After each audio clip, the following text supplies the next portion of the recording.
Who knew the Mario Galaxy movie would predict its own reaction? What do you think? Love the colors.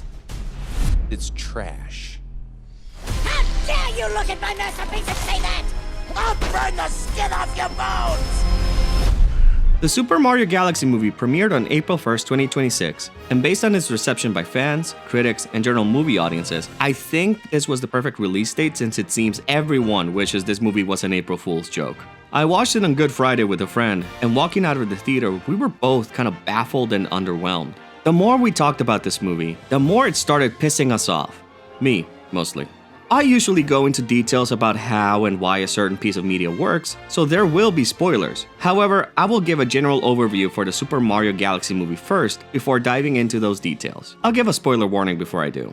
Those who watch my videos will probably have noticed that I don't usually do negative reviews. I much rather share and talk about things that I like and why I think they work and their faults, over things that make me angry, disappointed, or feel are a waste of time. Unfortunately, and let's get to the point, the Super Mario Galaxy movie is a terrible movie. Originally, I just wanted to let the movie do its thing and die on its own. However, as the movie continues to break box office records, and the more my friend and I spoke, the more I felt compelled to make this video because if left alone, I fear Nintendo will learn the wrong lessons, and the fans will be the ones to suffer for it. So what's the big hullabaloo with Mario Galaxy? Before I get into this movie's shortcomings, let's talk about the good things.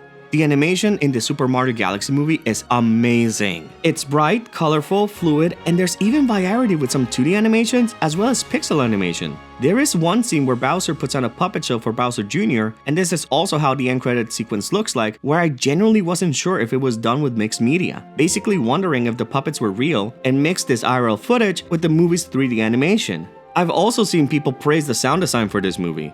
Personally, I've never been a fan of it in either movie. I don't mind the sound effects ripped straight from the games, but the way both movies utilize the game's music, however, is extremely distracting. This topic could be a video on its own, but to be honest, I do feel this is more of a preference thing rather than a genuine fault with the movies. I just appreciate a more original soundtrack. That way, whenever the game music shows up, it has a greater impact. And yeah, that's about it. Overall, it feels like the Super Mario Galaxy movie took the worst aspects of the Super Mario Bros. Movie and tripled down on it. One of my main critiques of the Super Mario Bros. Movie when it came out is how paper-thin its plot and characters were. As mentioned in my video breaking down why the Sonic movies work, even though the Mario movie had more elements and references stripped straight from the video games, the Sonic movies hold up better because there is still a movie when you remove the blue hedgehog frosting. The Mario movie doesn't work without its association to the video games. I might even go on a limb and say that the games were filling in most of the blanks left in the movie script, and thus doing most of the heavy lifting. There was barely any cake under the frosting. However, similar to the first Sonic movie, I didn't mind that too much. While I would have liked a more substantive movie, as a proof of concept, the Mario movie did what it was supposed to do. It delivered a fun little ride introducing us to this version of the Mushroom Kingdom. Those privileges, however, do not carry over to the sequel. Not to mention that since both movies have come out, we've been getting pretty good video game adaptations fairly consistently, so the bare minimum ain't gonna cut it anymore. To put it more bluntly, this movie is about nothing. Mario and the gang do a lot of things, but nothing happens. There are so many character settings and even concepts that are just there, introduced out of nowhere and never elaborated or resolved. I saw tweets calling this movie the TikTok Galaxy movie, which is definitely a nap burn, and what made me want to watch it, if I'm being honest. But throughout the entire movie, I kept saying to myself, oh, we're just here now. I'm not putting this in the spoiler section, not that there's much to spoil anyway, because it's right at the beginning of the movie. But the way Yoshi is introduced is a perfect microcosm of the issue that permeates through the entire movie. The Mario brothers head to Tostarena for, I guess they got called in to take care of a scary monster in the pyramid. Turns out the scary monster was just a Yoshi trapped in a warp pipe. When they get out, Yoshi comes with them, but we see that he's getting under Luigi's skin. Luigi seems a bit annoyed by Yoshi, annoyed by how he stole his bike, and then the scene ends with Yoshi recklessly driving Luigi's bike while Luigi screams for dear life. Immediately right after, Yoshi seems to be living with the Mario brothers and on a friendly banter level basis with both of them. What was that original reaction Luigi had with Yoshi? Why did he react like that? Why did he change his mind? I don't know. We see that Rosalina is not just a very capable and powerful fighter, but she can materialize her wand at will. When she was kidnapped by Bowser Jr., why didn't she break out of her shackles? My friend and I spent like 5 minutes arguing the reasons why she couldn't, let's say, blow the shackles off her hands and be free, only for Rosalina to blow up her shackles. Why couldn't she do that earlier? How did she remain captured after that? I don't know. Also, on the subject of Rosalina, if I had a nickel for every time Brie Larson played an underwhelming, overpowered space blondie, I'd have 2 nickels. Which isn't a lot, but come on, man. These are 2 examples from very early in the movie, and not particularly egregious examples. But like I mentioned, this is an issue with the movie as a whole, and this is a problem you'll find with this movie's characters, relationships, script, and even the world's visual designs. The movie understands that, as a sequel, it should expand the world, which according to an interview with Polygon, this was the reason why Miyamoto and Melandandri went with Super Mario Galaxy as the foundation for the next movie. Not too dissimilar to what Sonic the Hedgehog 2 did. However, because of this movie's shoddy world building and its seeming disinterest in wanting to develop anything in the Mario cinematic universe, the Mario Galaxy movie ended up being the worst kind of sequel. The kind of sequel that makes its predecessor worse. Additionally, we need to stop with this worthless "it's just a kids movie" excuse. Not every movie needs to be a Citizen Kane, and nobody was expecting Mario to be one of the artistic pillars of cinematic fiction. But kids media should aim to be better. Just because it's for kids should not be an excuse for low-effort mediocrity. Kids are more capable than we give them credit for and deserve their intelligence to be respected and challenged. Again, we don't need every kids movie or TV show to be a cinematic masterpiece filled with depth and nuance, but there's a reason why movies like Toy Story, How to Train Your Dragon, Transformers 1, and even Shrek are so enduring. And the thing is, it's not like this movie couldn't have been salvaged. It's not like this movie was bad from the get-go. It didn't have to be bad. What's frustrating to me is that it feels like the Mario movie refuses to be good. Without changing any major plot points, or well, whatever this movie decided to call a plot at least, we could have had a good movie just by tweaking a couple of lines here and there. So for this bit, I will be talking about some scenes in the movie, so from here on out, we're in spoiler territory. Skip to this timestamp if you want to avoid spoilers. Although, again, spoilers would imply something happens in this movie. There is so much wrong with this movie, but I'm going to zero in on 2 specific areas because I think they exemplify the ways this movie could have been good, but for some reason just refused. The odd way this movie was structured, and Bowser's character arc, and probably this movie's worst missed opportunity. So let's start big. As mentioned repeatedly, this movie is very much a nothing burger. There is barely, if any, momentum pushing the cast forward throughout. Because of this lack of, well, everything, the master hand of the author is more visible than it should be. Peach deciding to split up from the group and leaving the Mario brothers behind felt more like an excuse to have a B-plot for the sole reason that movies tend to have a B-plot, and not because any in-universe or character reason. Likewise, the detour with Wart was easily the single most pointless scenes I've ever seen in any movie. Peach and Toad only met up with Wart because Ukiki stole their luggage. A lot of the movie operates like this, and it really becomes an issue because the Super Mario Galaxy movie seems to be convinced that if we cram enough references into every single scene, there is no need for plot, characters, or themes. After a while, it starts to feel manipulative. Hello, Peach and Mario. Prepare to meet your maker. Sometimes, on this rainbow road of life, we lose our way. Do a barrel roll! But Bowser is back, and now you feel my fury! You're rougher than the rest of them, Sonic! Live and learn, cynic. However, when I started thinking about what happens in the movie and how, I noticed something. The Super Mario Galaxy movie is not structured like a movie, it's structured like a game.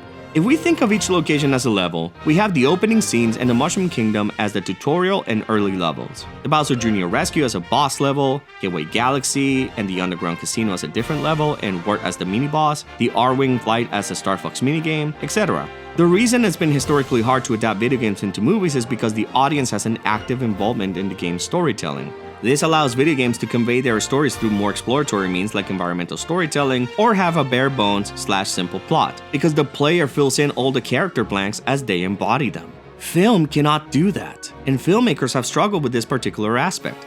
All adaptations require change, however, this layer of interactivity throws so many wrenches into how a movie flows. It's no coincidence that some of the best video game adaptations are those that were based on games that were essentially interactive movies. However, understanding the structure of the Super Mario Galaxy movie, it makes the problem areas a lot easier to notice and fix.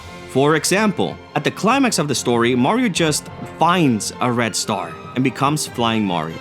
No build-up, no explanation, just a conveniently placed Deus Ex Machina. If we know we want to split the party at the beginning because we need a B-plot, We could have the Luma tell Mario and Peach not just about their mother being kidnapped, but that to save her they might need the power of the Red Star. Mario and Luigi start making their way over to where Rosalina is being held in case they can get a head start on that, while Peach and Toad search for the Red Star. Peach hunts down Wart as he's someone who might know where to find a Red Star, and once they acquire it, they all meet at Gateway Galaxy to find a pilot that will take them to Bowser Jr.'s planet. This one change already gives the movie more structure and a reason for things to happen. Not to mention, it builds tension and creates a greater impact when Mario finally transforms. The climax of the first movie didn't work because we knew what the Power Star does in the games. It works because throughout the entire movie, we're building up how powerful the stars are. Again, the fixes are not major, they're simply things that would make this movie feel more like a movie. With that being said, now let's look at Bowser. Bowser has an interesting arc, and one I was genuinely interested in. He's basically being forced to rehabilitate from being a bad guy. Starts off as a joke, and we get hints that he might just be playing along so that he could be restored to his full size and be free. This comes to a head after the encounter with Bowser Jr., and the gang crash lands in Honey Hive Galaxy? Kingdom?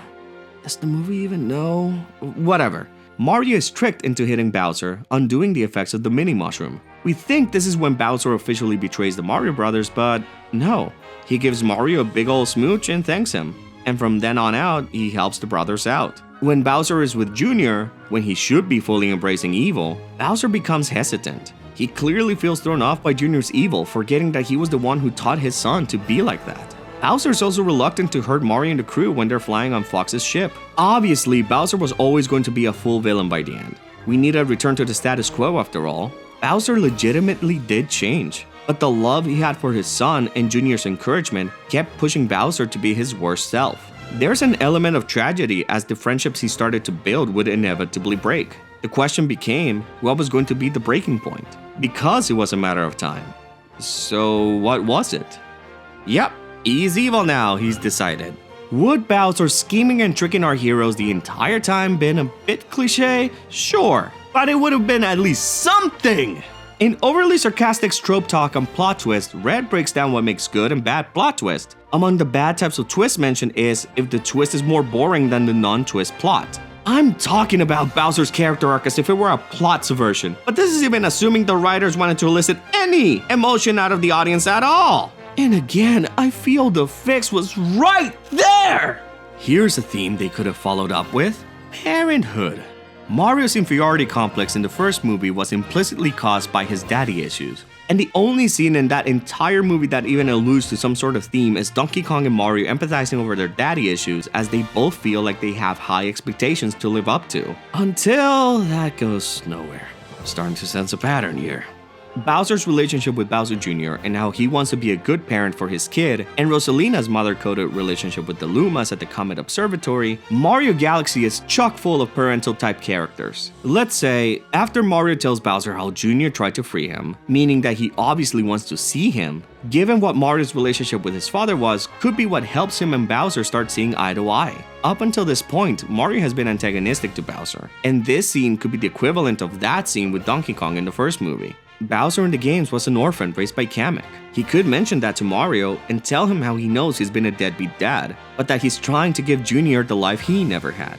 Mario, reflecting on his own relationship with his father, could tell Bowser something akin to, instead of conquering kingdoms and kidnapping princesses, why don't you spend more time with your son? Family's important, you know? You never know when they'll be gone. This one scene not only plays into Mario's relationship with his father and Bowser's with his son, but also adds some more weight to Rosalina and Peach's relationship. This also results in that fun side effect I mentioned earlier. It gives both movies, not just Galaxy, an overarching theme: family. Mario's relationship to his father is what hurts him, and likewise, that same strong familiar bond is why he's so desperate to save Luigi when they're separated. It wasn't the comment that Mario's commercial was a failure that hurt him, it was his father saying that he was dragging Luigi down with him that hurt the most. Likewise, once Peach discovers Rosalina as her older sister, it's that familial bond that now pushes her forward and saves the day. How does all of this affect the plot? Well, we keep the movie virtually the same. Bowser is conflicted as the rehab did work, as well as Mario's empathy did get to him, so he doesn't want to be as evil or hurt the Mushroom crew. But he's being pushed by his own son, and he does want to be there and support Junior just like Mario told him. This character conflict would culminate at the bridge scene. Here's what my friend and I workshop. Bowser comes out, and instead of instantly attacking Mario and Peach, he asks them to turn around and leave. He doesn't want to hurt them. He thanks them for teaching him how to be a better father, so this kindness and mercy is him paying their kindness back. Mario and Peach refuse, and push back that this needs to be stopped. Lives are being threatened, and one is actively being tortured. This must be stopped. We're at an impasse. Bowser, reverting a bit into his older self, tries using a show of force to scare Mario and Peach into turning away. Mario parries Bowser's axe swings, which he accidentally knocks off Bowser's hands. The axe flies through the air and almost hits Bowser Jr. This is the breaking point. How dare you and try to hurt my son! Bowser now has his resolve, turns full villain, and the fight starts for real. And with that, we have resolved Bowser's character arc and gave the movie a stronger plot and theme. Also, on a less serious note, and I don't know where else to put this into this video, but goddamn is this movie sauce! Rosalina gets covered in a slime-like substance very early on. Me and my friend also noticed gigantism, vor, eye-licking, scalies, furries, to which, side note, what is the deal with foxes? Jesus Christ. Francis Ford Coppola's Megalopolis is one of the worst movies I've ever seen. It was so bad, it went past the so bad is good into existential abomination. Many of my friends who work in TV and film who've seen this movie have said after watching it, maybe getting into this industry was a mistake. Literal existential crisis. Is the Mario Galaxy movie that bad? Of course not, don't be ridiculous. But I bring it up because as bad as Megalopolis was, it was something. There was real effort and passion in it. Apparently it was a literal passion project. I'd honestly call it a vanity project, but it was something. Does this redeem the movie? No, it's still a flaming hot four-way garbage truck collision. But the only thing worse than being bad for any piece of art to be is to be nothing. The Super Mario Galaxy movie is a whole lot of nothing. And I'll be extremely honest. I'm a Sonic fan. I could be playing up the rivalry for the bit, but seeing this movie the way that it is, even with my biases, brings me no pleasure at all. I mentioned that I got pissed off the more I thought about this movie, and the reason it pisses me off so much is because I wanted it to be good. It's frustrating, you know? Saying that the people who made this movie don't care would be disingenuous because everyone involved clearly do care. Well, mostly everyone. However, the sense that I'm getting from the higher-ups at least is that they care more about the brand than the actual movie. I think that tweet Nintendo made about the movie was a horrifying self-report. In reality, I'm not mad, I'm just disappointed. As I mentioned earlier, there is no excuse. Just because it's a movie for kids doesn't mean it needs to be some amorphous brain-rotting slop with pretty colors and funny sounds. If you like the movie, more power to you. I'm not here to yuck anybody's yum, and again, I'm not asking this movie to be a cinematic masterpiece. I like McDonald's. There is nothing wrong with simple, fun entertainment every once in a while. But kids deserve better. Mario fans deserve better. The cast and crew deserve better. You deserve better. Given the way this movie's performing at the box office, it doesn't seem like you'll be getting anything better anytime soon. Until those who make the Mario movies start thinking about them as stories with people, rather than just marketing schemes, I suppose that Sega really does what Nintendo don't. Thank you very much for watching. What did you think about the Mario Galaxy movie? Let me know your thoughts in the comments below. Spero che sta perorazione vi sia piaciuta e spero di rivedervi nella prossima. Ciao ciao!